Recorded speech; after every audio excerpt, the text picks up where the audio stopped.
इश्क के इलाके में हुक्म यार चलता है। इश्क के इलाके में हुक्म यार चलता है, ज़ाब्ते नहीं चलते।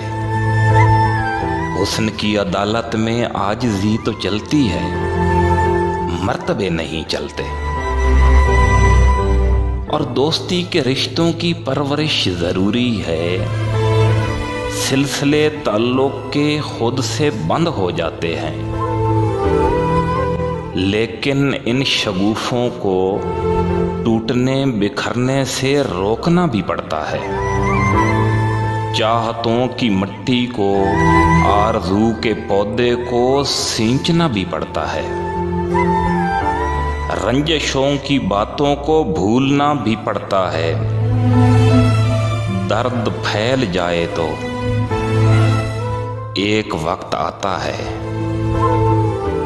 दर्द फैल जाए तो एक वक्त आता है, दिल धड़कता रहता है।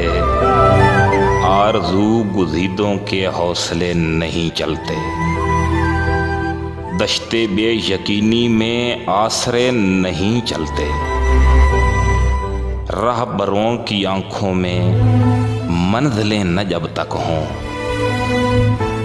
मंज़िलें न जब तक हों, काफ़िले नहीं चलते। दो दिलों की कुर्बत में तीसरा नहीं होता।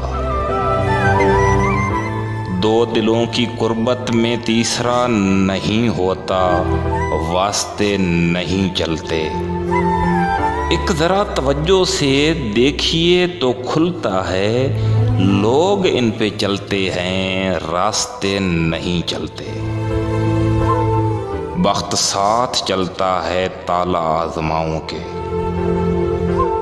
वक्त साथ चलता है ताला आज़माओं के। वक्त राम करने में तजज़ियों के दाव क्या, तजज़ियों के दाव क्या, तजर्बे नहीं चलते। ख्वाब ख्वाब आंखों में रत जगे नहीं चलते। दरगुजर के हल्के में मसले नहीं चलते। इश्क के इलाके में हुक्म यार चलता है, ज़ाब्ते नहीं चलते। हुस्न की अदालत में आजिज़ी तो चलती है, मर्तबे नहीं चलते। दोस्ती के रिश्तों की परवरिश ज़रूरी है।